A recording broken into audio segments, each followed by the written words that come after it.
You're scrolling through Instagram on a Thursday night, and you stop on a photo. Someone you vaguely know from college, standing in front of what appears to be a very nice car, wearing something with a logo visible enough to be intentional. The caption is casual, almost too casual, in the specific way that signals the person spent significant time making it look effortless. The location tag is somewhere you've heard of. The whole image is communicating something with the precision of a marketing campaign. And your brain does the thing it always does. It reads the signal, it processes the logo, the car, the location, the posture, the caption, and it assembles them into a conclusion about that person's financial position, about their success, about the gap between where they are and where you are. Here's what you didn't see. The $340 monthly payment on the entry-level BMW that's in the background of the photo, the $487 a month in rent on the apartment they can barely afford because the car payment consumed the margin that would have made the nicer place possible, the $2,400 handbag purchased on a card carrying a balance that hasn't been zero in 3 years, the 401k that doesn't exist yet because every dollar of discretionary income is allocated to maintaining the aesthetic that produces photos like the one you just stopped scrolling to look at. You saw a signal, a carefully constructed, deliberately deployed signal that communicated exactly what it was designed to communicate and communicated none of what it was actually hiding. My name is William, and today we're going through the full architecture of fake wealth, how it's engineered, why it works, what it actually costs the people performing it, and how to read the real financial story underneath the one the logos are telling. The entry-level luxury trap, how premium brands engineered a product specifically for you. Every major luxury brand operates a two-tiered product strategy that most consumers have never consciously identified, even as they participate in it. Tier 1 is the actual luxury product, the $12,000 handbag, the $1,800,000 car, the $8,000 watch. These products exist for the genuinely wealthy. They are purchased without financing, without sacrifice, and without meaningful impact on the buyer's financial position. They represent a small fraction of net worth deployed toward a preference. They are not the products this video is about. Tier 2 is the entry-level product, engineered specifically to make the brand's logo accessible to people who cannot afford Tier 1 but can be persuaded to stretch for something that carries the same visual signal. The $450 wallet, the $38,000 base model BMW with the standard interior and the optional everything else, the $600 sneaker, the $280 belt. Products priced precisely at the threshold where the purchase requires real sacrifice but remains technically achievable, which is exactly the psychological sweet spot the brand is targeting. The entry-level luxury trap is not a discount. It is a precision instrument designed to extract maximum revenue from the aspiration gap, the space between what someone has and what they want to appear to have. The brand charges a premium for the logo while delivering a product that in most objective quality assessments is not meaningfully superior to alternatives at a third of the price. You are paying for the signal. The brand knows you are paying for the signal. The entire pricing architecture is built around that knowledge. And here's the part that makes the entry-level luxury trap genuinely insidious. The person who buys the $38,000 base BMW is not buying the car a wealthy person buys. They are buying the cheapest car that carries a badge a wealthy person might drive. And in doing so, they are paying a significant financial premium to signal membership in a category they haven't yet financially entered. The badge costs more than the vehicle beneath it warrants. The signal costs more than the substance it implies. And the financial cost of maintaining that signal across multiple product categories simultaneously is what separates the person building wealth from the person performing it. The logo to net worth ratio, when the bag costs 10% of your salary. Here's a ratio worth calculating before any significant status purchase. Divide the cost of the item by your annual gross income. Express it as a percentage. A $450 wallet on a $45,000 salary is 1% of annual income. Uncomfortable, but defensible. A $2,400 handbag on the same salary is 5.3% of annual income. approximately 3 weeks of gross earnings deployed towards a single accessory. A $4,500 bag on the same salary is 10%. Now, compare that ratio to what the genuinely wealthy spend on the same category. A person with a $2 million net worth purchasing a $2,400 handbag is spending 0.12% of their net worth on a depreciating fashion accessory. The item is identical, the financial context is not. The logo communicates the same thing from both wrists, but the financial reality underneath those two wrists is separated by a gap that the logo is specifically designed to obscure. This is the visible-invisible wealth ratio at work. Visible wealth is the logo, the car, the outfit, the address, things that can be observed and assessed by strangers in 40 seconds. Invisible wealth is the net worth, the investment account, the savings rate, the absence of consumer debt, things that produce no observable signal whatsoever and accumulate quietly while the visible version of wealth performs for an audience. The critical insight is that visible and invisible wealth are not just different, they are frequently inversely correlated. Every dollar spent on the visible version is a dollar not building the invisible version. The person with the most impressive visible wealth signal is not infrequently the person with the least impressive actual financial position, because the same behavioral pattern that produces one tends to suppress the other. Base model badge engineering. Why the cheap BMW is a worse decision than the expensive Toyota. Let's make this specific because the abstract argument is less persuasive than the actual numbers. A base model BMW 3 Series in 2026 starts at approximately $44,000. A fully loaded Toyota Camry XSE, the top trim with every available feature, costs approximately $36,000. The Toyota is objectively better equipped than the base BMW. It has more standard features, a more complete interior, and a technology package that the BMW would require $8,000 in options to match. But the BMW has the badge, and the badge, in the cultural accounting most people apply to vehicle status, outweighs the feature list. Here's what the badge actually costs you in this comparison.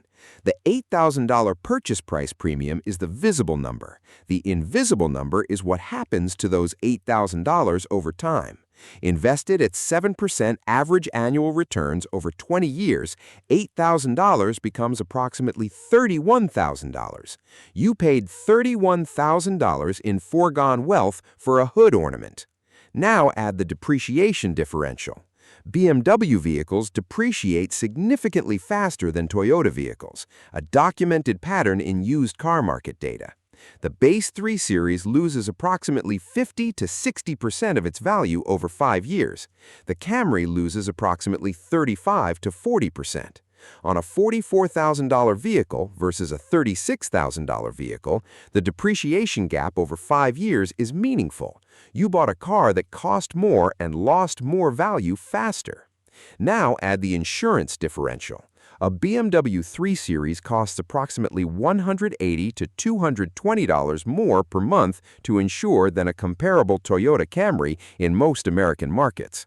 Over 60 months, that's $10,800 to $13,200 in additional insurance premium for coverage required by the lender, protecting an asset you don't fully own on a vehicle that's depreciating faster than the alternative. The fully loaded Toyota is the objectively superior financial decision by every measurable metric. The base BMW is the objectively superior signal. Most people who buy the base BMW know this on some level. They buy it anyway because the signal is what they're actually purchasing, and the financial cost of that signal, fully calculated, is something the purchase process is specifically designed for them to see clearly. The lifestyle subscription trap. What renting an aesthetic actually costs.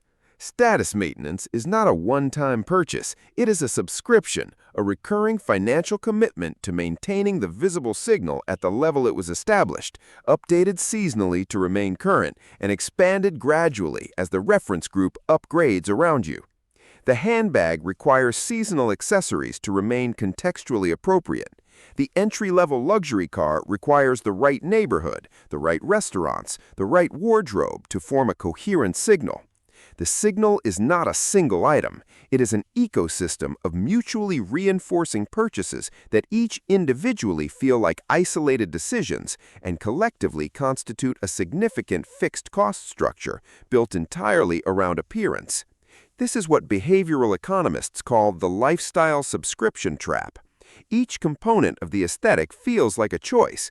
Collectively, they function like a subscription that auto-renews every season and escalates annually as the reference group's baseline rises. The person who bought the entry-level BMW 3 years ago is now looking at their reference group driving the mid-tier BMW and feeling the gap that the base model was supposed to close. The handbag that signaled arrival in 2022 requires an updated version in 2026 because the signal has depreciated even if the leather hasn't. The financial structure this creates is devastating to wealth building. High fixed costs calibrated to appearance rather than necessity eliminate the margin where compounding happens. A household earning $75,000 with $3,200 in monthly fixed obligations, car payment, rent premium for the right address, minimum payments on the credit card carrying the wardrobe, has approximately $3,050 remaining for food, utilities, transportation costs, and savings. The savings rate in that structure is not 15%. It is functionally zero. And 0% invested for 10 years produces exactly what the math says it should. The income to fixed cost disaster. Why $75,000 feels like poverty. $75,000 a year sounds like a comfortable income. In most American cities, it produces a take-home of approximately $4,800 to $5,200 a month, depending on state tax and benefit deductions. Here is what $5,000 a month looks like when the fixed cost structure has been built around status signaling rather than financial sustainability. Rent in a neighborhood appropriate to the aesthetic, $1,800. Car payment on the entry-level luxury vehicle, $650. Car insurance on that vehicle, $280. Student loan minimum payment, $340. Credit card minimum payments across 2 cards carrying a combined balance of $11,000, $220. Phone bill on the premium plan with the latest device, $95. Streaming and subscription services, $120. Total fixed obligations, $3,505. Remaining for food, gas, clothing, social activity, and savings, $1,495. On $75,000 a year, after taxes, in a carefully constructed life that from the outside looks like it's working. The anxiety that comes from this structure is not the anxiety of poverty. It is the specific, relentless anxiety of knowing that a single disruption, a job loss, a medical event, a car repair, a month where the credit card minimum isn't quite manageable, unravels something that looks stable from the outside but has no structural resilience underneath it. The aesthetic is intact, the foundation is not.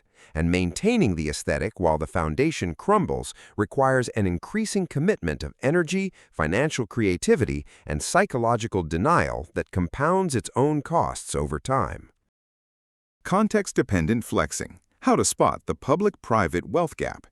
There is a specific behavioral pattern that separates people performing wealth from people building it, and once you recognize it, you see it everywhere. The performing wealthy person's financial behavior changes dramatically based on audience. In public, in observable contexts, in situations where the signal is being received, the spending is generous, visible, and calibrated to impression. The restaurant is chosen for its address. The outfit is assembled for the occasion. The car is parked where it will be seen. In private, in contexts without an audience, the same person's financial behavior tells a completely different story. The credit card balance that the public performance is generating, the savings account that hasn't grown in 8 months because the margin was consumed by the visible layer, the retirement account contribution that was paused temporarily 6 months ago and hasn't been restarted because temporary became comfortable. The private financial reality is separated from the public financial performance by a gap that only grows wider as the performance escalates. The genuinely wealthy person's financial behavior is remarkably consistent across public and private contexts because it isn't calibrated to an audience. The spending decisions are made based on actual preference and actual financial position, rather than on what those decisions communicate to observers. The restaurant is chosen because the food is good. The car is chosen because it's reliable. The wardrobe is chosen because it fits and lasts. The absence of audience calibration is not an absence of taste. It is evidence that the financial position is real enough to not require performance. What the millionaire next door actually looks like in 2026. The research on self-made millionaire behavior is consistent enough across decades of study to constitute a reliable behavioral profile rather than a collection of anecdotes. They live in houses that cost less than 3 times their annual income. They drive vehicles that represent less than 5% of their net worth. They don't carry credit card balances. Their savings rate consistently exceeds 15% of gross income. They have been investing in boring index funds for longer than most people have been thinking seriously about investing. And their visible financial signal, the car, the neighborhood, the wardrobe, is indistinguishable from someone earning significantly less. This is not accident or eccentricity. It is the direct result of a specific allocation decision made consistently across decades. Every dollar directed toward the invisible wealth column rather than the visible one. The investment account instead of the handbag. The used, reliable vehicle instead of the entry-level luxury payment. The modest neighborhood instead of the prestigious address. The boring financial decision instead of the impressive-looking one. The compounding effect of those decisions, sustained across 20- and 30-year periods, produces the outcome that looks like effortless wealth from the outside. The person who seems to have money without ever appearing to spend it, who seems financially relaxed in situations where most people would feel pressure, who seems unbothered by the status competition happening around them because they opted out of it before it became expensive. They opted out early, which is the only time opting out is cheap. What to actually do with any of this? The framework is straightforward, even if the execution requires confronting some uncomfortable questions about what your current spending is actually optimizing for. Start with an audit of your visible wealth spending. Every purchase in the last 6 months that was influenced, even partially, by how it would appear to others. Not purchases that happen to be visible, purchases where the appearance was a material factor in the decision. Calculate the total. Then calculate what that total would have become in an index fund over 10 years. The number will be uncomfortable. That discomfort is the point. Then calculate your logo to net worth ratio on your most significant status purchases. If the handbag represents more than 1% of your net worth, the financial math of that purchase is not the math of someone who can afford it. It's the math of someone performing a financial position they haven't yet built. Then look at your fixed cost structure as a percentage of your take-home income.